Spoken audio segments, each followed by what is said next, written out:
Good afternoon, everyone. On this September 16th of 2021, I'm Mayor Diana Broderson, and welcome to our city. We are so glad that you're with us here today. We have a wonderful guest I can't wait to visit with. But before we get started, I wanted to give just a couple of brief, quick updates. I always want to talk about where we're at with COVID and the vaccine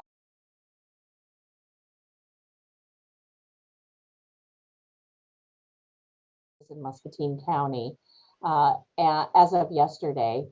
And that's an increase of 276 since last Wednesday. So that's quite concerning. There was maybe 8 weeks ago when I did the weekly update, there were 4 that week. And the next week there were 5. And then there were 26, and then 38, and then 72, and now 276. So it's not going in the right direction. We do have 62% of eligible people in Muscatine County, so that means those 12 and over that are fully vaccinated. We still got a ways to go. Public health tells me if we get somewhere in the 80 to 90% range, that's when we're bordering on herd immunity, and that's where we want to be for the optimum public safety, and even higher if we can. The attachment that you see there, Public Health has changed their entire website and how they're rolling things out to us. This front page here is updated every Monday, Wednesday, and Friday. The actual data of how many cases there are, that's still only done once a week. So I'll continue to update you with that information on Fridays. Whatever safety means to your family, whether that be wear a mask, get vaccinated, please stay safe. It's not getting any better out there, it's getting worse, and anybody in our community that becomes ill or dies is sad and affects each one of us. So do what you can to keep your family safe. Next, I'd just like to share a quick update on Grandview Avenue. The Grandview Avenue intersection with Oregon and Warren Streets is now partially open to traffic. I know many of you have been waiting for that. It's open for through traffic, not true traffic. You can't hardly say that. Through traffic from Oregon to Warren, but Grandview Avenue is still closed to the south of the intersection, to the railroad intersection. So northbound traffic is permitted from the intersection onto Grandview Avenue. Just remember, this is still an active construction area, so be careful, be safe, go slow as you can. Watch out for the workers, watch out for anything in the streets, because these aren't good roads yet. In some cases they're pretty hard to drive on, but at least some of them are open. So take your time, be safe, please be patient. We know it's not optimum for anybody to have road construction going on, but it'll be worth it in the end. And in the meantime, we appreciate your grace as we inconvenience the entire community. Lastly, I'd just like to thank our firefighters. This particular week has been hard with September 11th, the 20th anniversary of that, and our firefighters did wonderful remembrance. They did a moment of silence at 7 a.m. Travis Edwards, one of our firefighters, made little flags with the name of each one of the 343 firefighters that were lost on 9/11 and put them in the ground, all at the side of the public safety building. It's very moving. It really added to the moment of silence. And then they did the stair climb, which they usually do behind the public safety building, but this year they did it at the Merrill, and more people were able to watch it and join in that time of remembrance of all the firefighters who gave their lives that terrible day. But big thank you to all of them. And then just 1 year and 2 or 3 days, I can't recall which one, our Muscatine firefighters lost one of their own, Mike Cruz. Actually, my family knew him quite well. Very nice guy. I'd been on over 20 years on the Muscatine Fire Department, and lost his life fighting a fire here in Muscatine. And so they did another moment of silence for Mike Cruz, as they do every year at 7 a.m. And so we want to honor and be with our firefighters. They go through a lot on our behalf, and we need them. We love them. We thank them for all that they do. And without any further ado, I would like to have you join me in welcoming Felicia Toppert. She is the Director of Muscatine County Community Services. That's a long name, but we are glad she's there at the helm. Our office is at the old Muscatine Post Office, right across from MCSA. And thank you for coming and welcome, Felicia. Thank you so much for inviting me, Diana. Oh, I'm so glad you're here. You know, I was trying to think this morning, have you been here 3 years yet? Actually, August 19th. My 87-year-old father called me on August 19th and he said, you know, you've been at this job 2 years. Wow. Good for him to keep that milestone at the ready for you. Absolutely. So, you know, you and I were talking just briefly before the show started about Muscatine County Community Services. I remember we always called it the relief office, you know, and it used to be housed in the annex, the courthouse annex, the little one-story building that was in danger of falling in at any time behind the courthouse. And you guys have been at the courthouse now for, oh gosh, 10 years at least. I think that's right. Not the courthouse, at the old post office, I mean. Yeah. Yeah, I bet it's about 10 years.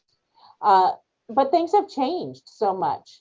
All the regulations and we were talking the privatization of Medicaid, the regionalization of mental health. Muscatine County Community Services today is not the relief office of yesterday so much, is it? No, it's really not. We've come a long way in a period of time. And I think the most important thing about community services and what I tell my staff is we need to be flexible and we need to be relevant in the community. So as community needs change, so do we. Yeah, absolutely. And things have changed dramatically. So what kind of services do you provide now?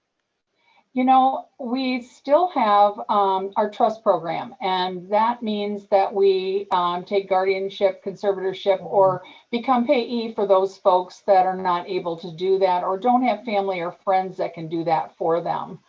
And we do that for Muscatine County residents. I know we've had quite a number of people that have asked us to take over cases from other counties, but as it is now, we have roughly about 210 folks from Muscatine County that we are payee, guardian, conservator, one, both, or all of the above.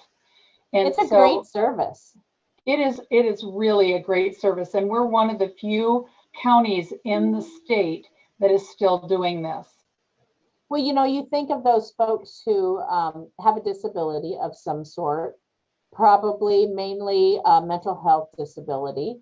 That get Social Security or SSI, and if their monthly check went directly to them, maybe they would spend it all on payday and not have enough money to pay their rent and buy their groceries or whatever things that they needed of a personal nature. And so you being able to do that for them keeps people in homes, keeps them safe. And then and it's not like you're taking all their money from them. You're giving them a stipend each week to have spending money, right? Absolutely. And I think the most important mission of that part of our work is to maintain people in the community and maintain their stability. Because we really don't want to have homeless people in Muscatine County, and we don't want to have people who don't have enough food and aren't able to buy their medicine and some of those kinds of things. So that's one of the big missions that we have, is to maintain stability. As part of that as well, we have quite a number of folks, as we becoming an aging population, we have quite a number of folks that we are guardian or conservator for that live in nursing homes in Muscatine County. And these folks don't have the capacity to make their own medical decisions and some of those kinds of things, and need the kind of assistance. And we're able to provide that assistance 24/7.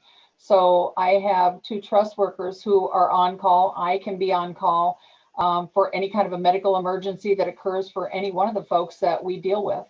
What a great service, you know. And I was thinking as you were talking too, I think both of these populations of people here in Muscatine are vulnerable to being taken advantage of as well. You know, and We've gotten a they could number be of prey cases. for people. Yes. We've But gotten a you number of prevent that. cases. And Mhm. law enforcement actually comes to us when they have a situation of financial fraud, some of those kinds of things, or financial exploitation. DHS comes to us with dependent adult abuse. And that's how we get a fair number of our cases. Mhm. What a service, you know. You're right. I think it's becoming less and less the norm to have this kind of service for the people in our community. Well, in most cases, the counties are using, and the folks in the counties are using private guardians and for-profit payee services and some of those kinds of things. And our county board of supervisors and our community in general is very supportive of the work that we do, and we couldn't do it without that kind of support. And I think we've proven that that program helps the community, helps the folks that we have as clients, and also keeps people moving forward, because we want people to have mental health stability as well. Mm-hmm.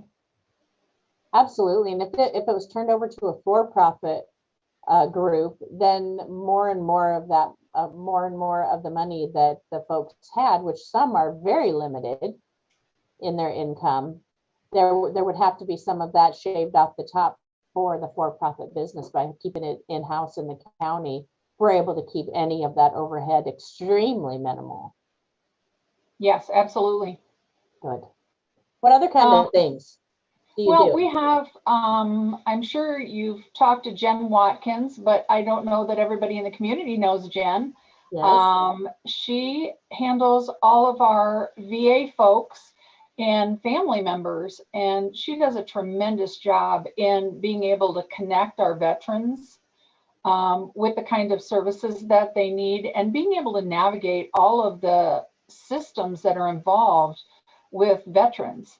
I was absolutely fascinated the number of programs, just computer programs, that she has to go through to get somebody hooked up where they need to be.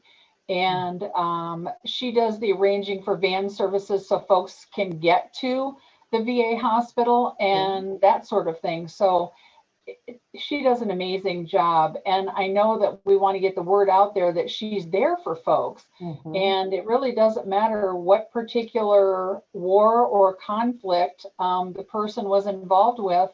You know, she's going to do what she can to help with whatever that person is needing. I love that program because it's not like other people couldn't help with those kinds of things, but when you have somebody dedicated to doing just that, they become used to, oh, I know they have this or that, where all of us wouldn't know those things. She probably already also has contact phone numbers on where to get them hooked up. And so having somebody dedicated to that, they become so aware of the entire area that they're able to help. And that she's housed right there in your building in the old post office. I got to quit saying that because some people don't know where the old post office is. 315 Iowa Avenue. Absolutely. And Jen's a veteran herself, so you know she can relate to the experiences that those folks have had, and has a great deal of empathy. And I'm very, very fortunate to have her on the staff, and that she's a local person. And she's been here a while, so she knows her stuff.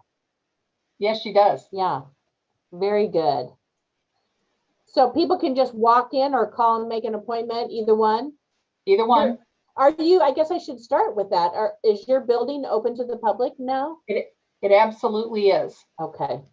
We like people to wear a mask, and I'm kind of saddened by the uptick in COVID cases, but I think we kind of anticipated that might be the case. And I'm going to echo what you said. I really hope people stay safe and do what they need to do to protect their health out in the community. Yeah.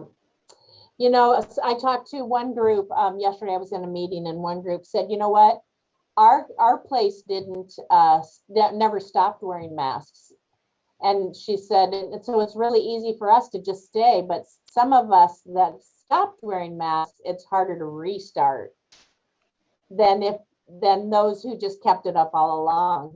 And if any of us were that smart, but yeah, I think it is. But I find for the most part, people are reasonable and are understanding, because nobody wants to be sick or have their neighbors or family sick. Well, and my staff throughout the buildings even being closed came to work every day.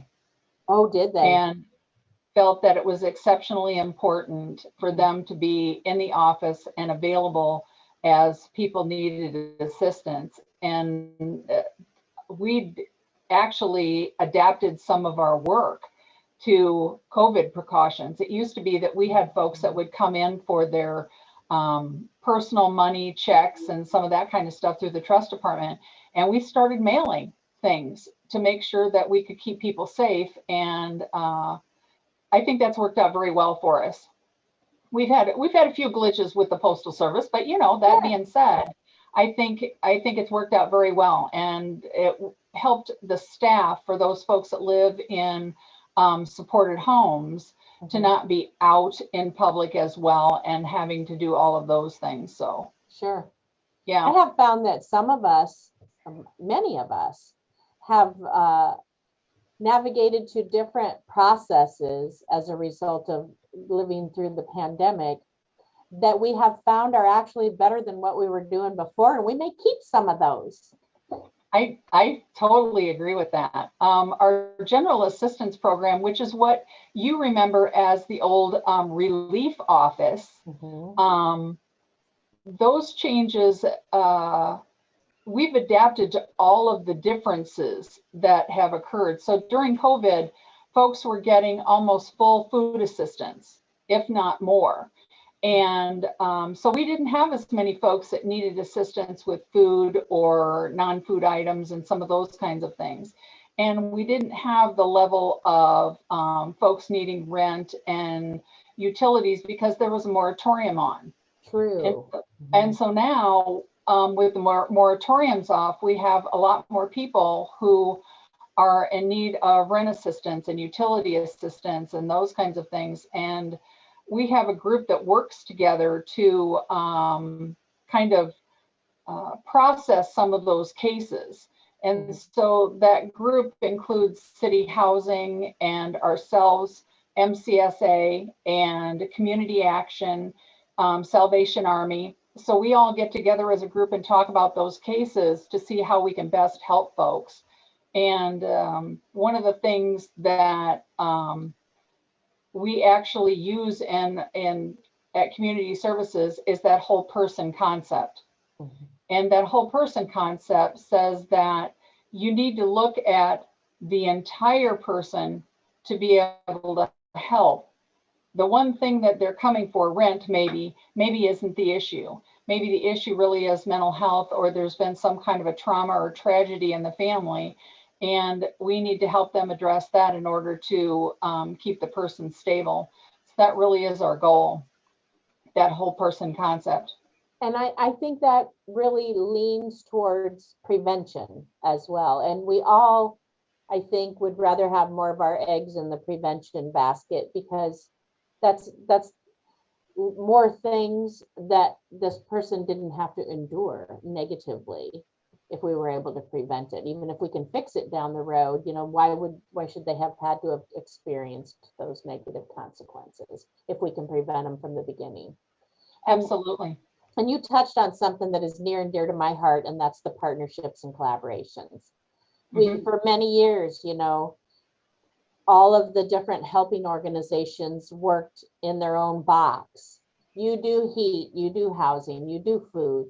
And while they're all wonderful services and all very needed, you're right, to come together and say, how can we as a team put this person on a better path so that they can prevent some of these consequences from happening to them and their family? It's the best possible outcome. It's a kind of a unique process too. I know that we've had other counties say, hey, we'd like to come down and see what it is that you do. And I always hope that those areas can replicate what we have, but so much of what we have has to do with relationships and being able to work together and not get too caught up in turf and who's going to do what. So, and in that community, we're literally talking about the various kinds of funding pools that we all have access to, and which one do we use, and what best fits this particular situation. And we have that's a unique concept for, I think, any county in the state of Iowa. So I'm very appreciative of all my partners as we work through this, because, you know, there's no point in using county dollars if we have to use the federal dollars right away. And then we're able to prioritize which dollars we need to use when. And so that we get the biggest bang for our buck, and we're able to get as many resources into the community as we possibly can, whether they're federal, state, or local. Yep. So general assistance also, we're not just there to give out assistance, but it's also to be a referral source. So we can do an awful lot of information and referral for folks because they don't know who do I call for this or who do I call for that? Because that can be so frustrating when you don't know where to call. So you call the place you think you should, and then they say, no, we don't do that. So then you're back searching again. So Ashley is my general assistance worker, and she is phenomenal at community resources and knowing who to call. And she has great relationships out in the community with the various kinds of service providers, landlords, churches, those kinds of things, so that she can connect people to all the pieces that they need. And she also sits down and helps them go through the applications. I don't know, most people don't know how difficult some of that application process is. Medicaid applications, Social Security applications, those kinds of things. And she can actually get online and literally walk people through that process.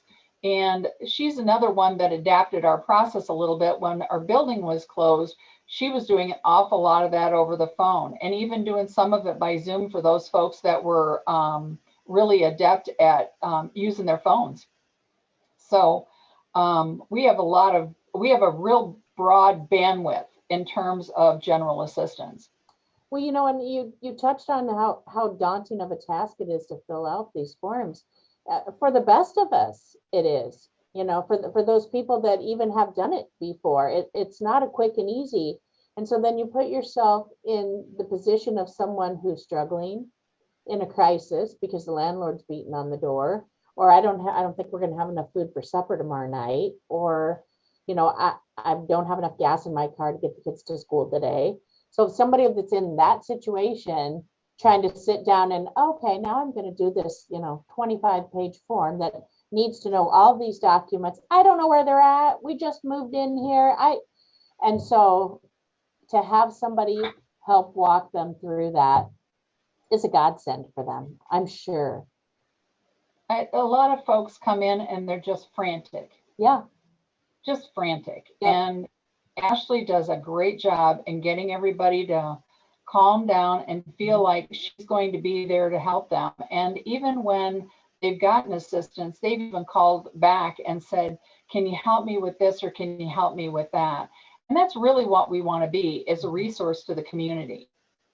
Even if it's not just a matter of I need rent or I need food, even just where do I go for this and where do I go for that? So, and we tried, you know, the community, the service organizations have really tried to work on, you know, an information and referral place. And what has really happened is, what we've discovered is it changes so frequently that it's nearly impossible to be able to keep up with that. So if each, you know, service organization has a person who works with it every day and can stay up to date and as current as possible, that's probably going to be our best solution. Well, and Ashley's really good about being able to say, the person we're going to talk to is Sally. and Sally does this, that, and the other, and she's going to be able to help you with this. And so actually giving folks a name Yes.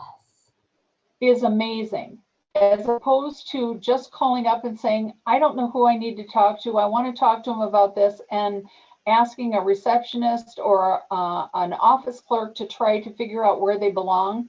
Mhm. Having a name to call out and say, this is who I'm calling for, this is what I need, makes a huge difference in how quickly people are able to get service. Because I find that for the most part, all the agencies are huge resources for helping people and very welcoming. So it's not an issue of being put off. It's just an issue of, who do I talk to? Yeah. You know, for years, the model here at the Y in our parenting groups has been just that, you know, bringing the community professionals into the parenting group to share what they do. And we have found that it really does help that person later access those services, because they have that friendly face. Okay, I saw James, he came here, he talked to us. Okay, and they weren't, you know, these big scary people, because it can be intimidating to walk into a place and not know, who do you talk to, who do you ask for. So I think actually being able to put that face or that name, you know, to the service, it has got to be just a huge help to them. Oh, I would think so. And the final piece of kind of what we do is we are the mental health regional access point. And so I'm actually the coordinator of mental health and disability services for Muscatine County. And we, as a region, have evolved quite a bit. And we're going to do another evolution here right shortly. You're probably aware, but maybe your listeners aren't, that the legislature decided this year to move away from county tax funding for mental health services and move to state funding, which for Muscatine is a good thing and for the region, because we're going to get more money into the region for mental health services. And we'll have an ability to develop a children's array of mental health services as well, which I think is critically important. And as a coordinator, we're in Muscatine working really hard to try to get a community mental health center back here in Muscatine County. We're big enough to be able to support that. And I think it's critical, absolutely critical, that we have those services available in our county. I bet it's been 35 years since we had one. You know, do you know how long it's been? Oh, is that right? 35. I bet it is. I don't know, something like that. I don't know. 30. We had Mississippi Valley, wasn't it? We had not Vera French. Yeah. Did we have Vera French here? Great River Mental Health, Great River Mental Health Center. But it's been a while, and it's been a huge need. It's a huge need, and I'm really hoping that we will be on track for getting a mental health center here by, I can't promise this, but by the end of 2022 or the beginning of 2023. That's just one of my great big priorities. And the Muscatine Community Health Association is also working in that direction, and you're part of that collaboration as well. And we're going to provide some data to the Department of Human Services that says we need to be and have a community mental health center, that it's time for us. Yep. You know, and we targeted mental health in our recent community health needs assessment. And I'm confident the data is going to show, when it's all said and done, the community believes it and feels that it's a huge priority. Oh, I agree with that totally. And the pandemic certainly didn't do it any favors. It certainly did not. And I think, as I was talking to a friend of mine, she's a multi-categorical teacher, and she said kids have suffered terribly in this COVID pandemic, with being isolated from their friends and being isolated in their homes and having to do school through Zoom. And they're seeing a lot of mental health issues with those kids. And so we need to have those services sooner than later. We do. My daughter's a psychotherapist, and she says, Mom, you can't believe how many youth are impacted with mental health issues right now. It's tremendous. I believe that. And right here in our community, I know we've tried, you know, with our school counselors and tried to navigate and get whatever systems in there that we possibly could with the virtual mental health, you know, with all the different programs coming down here, Robert Young coming down to MCSA, but we need more. We absolutely do. And, you know, you may want to consider having someone from Robert Young come. They have been developing services all along in Muscatine County, and are now branching out to the schools.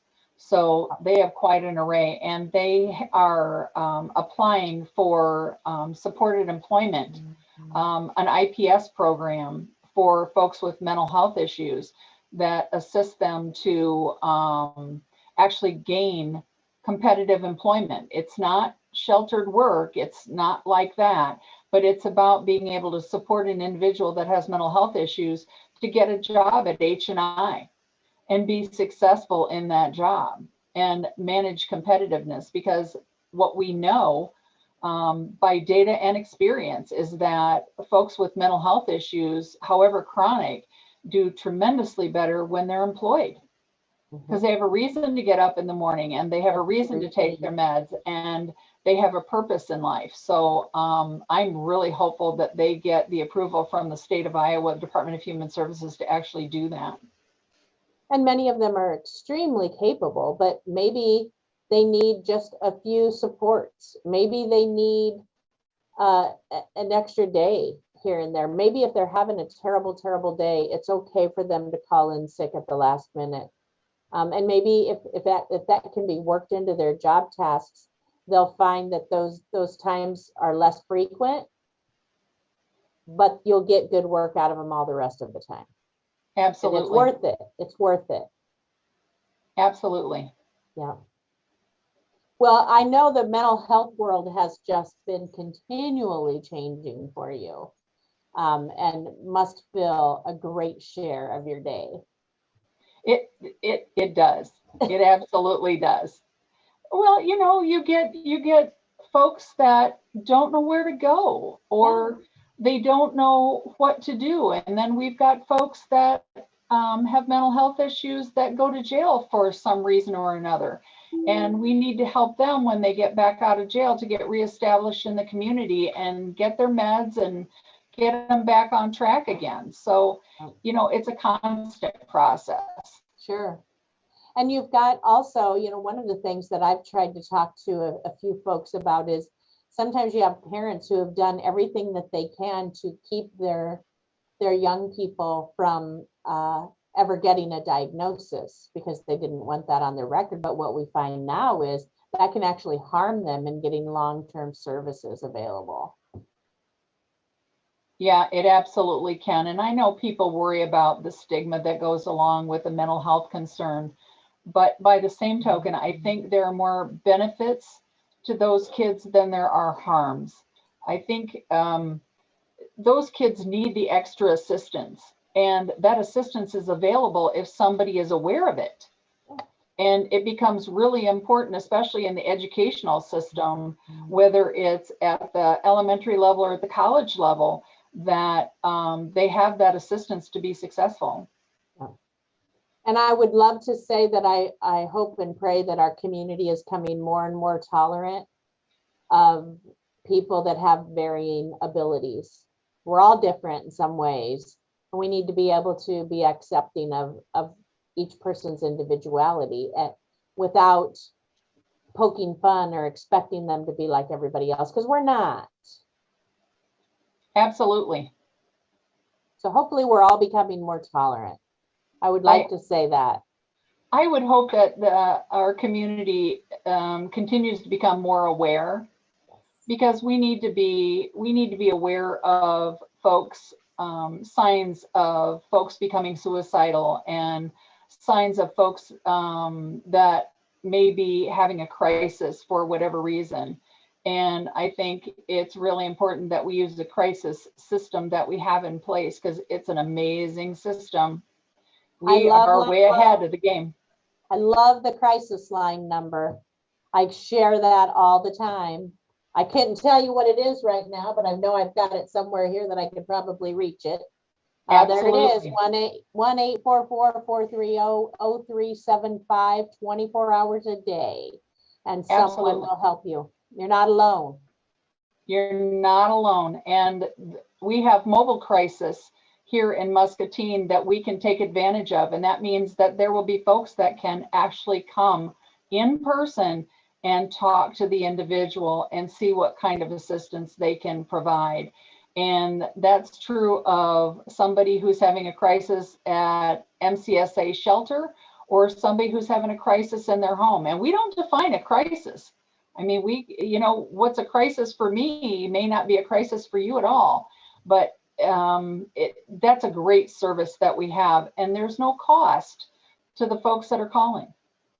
That's a wonderful service. And for so many years, we really didn't know where to turn in the middle of the night. Who do you call? What do you do? And unfortunately, a lot of crises do happen in the middle of the night or on weekends. Absolutely. And absolutely true. So having that 24 hours access is critical. Absolutely. Yeah.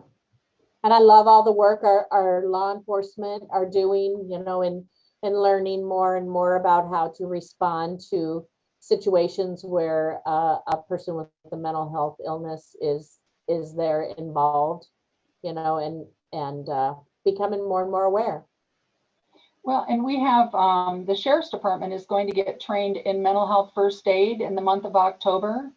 And I know that we had someone from our crisis system that was working with dispatch, and has been working with the chief of police for Muscatine, and trying to help those dispatchers be able to make referrals for mobile crisis and some of those kinds of things.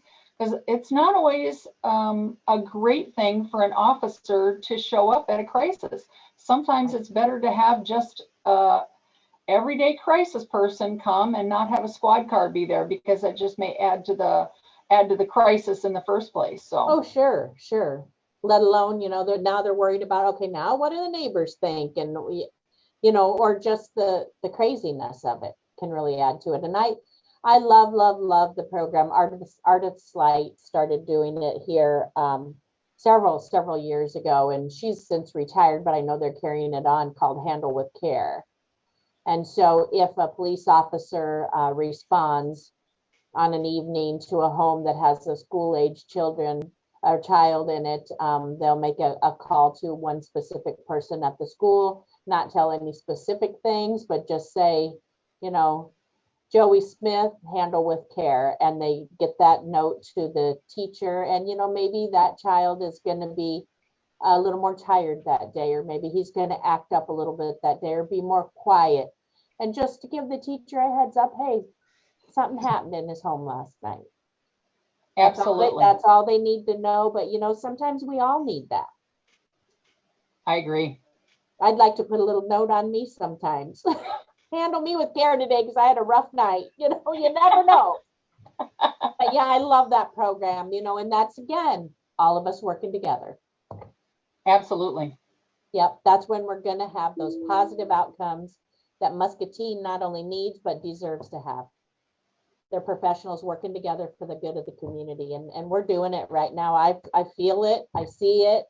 And it's happening. Thank you for your part in that, Felicia. I know you're involved with the housing projects, with the mental health, with Muscatine Health Association. I know you're involved in all these little pieces, and because I see you there too. And so thank you for all your part that you're doing to try to help Muscatine be better. Oh, thank you so much. Thank you. You have a wonderful rest of your day. Is there anything we didn't talk about that you wanted to say specifically that I left off? No, I think we covered the waterfront. All right. Sounds great. Well, thank you. Thank you. And thank all of you for joining us today too. Next week, our guest is Quinn Reese, our Muscatine County Sheriff. We'll pick his brain about everything about the Muscatine Sheriff's Department.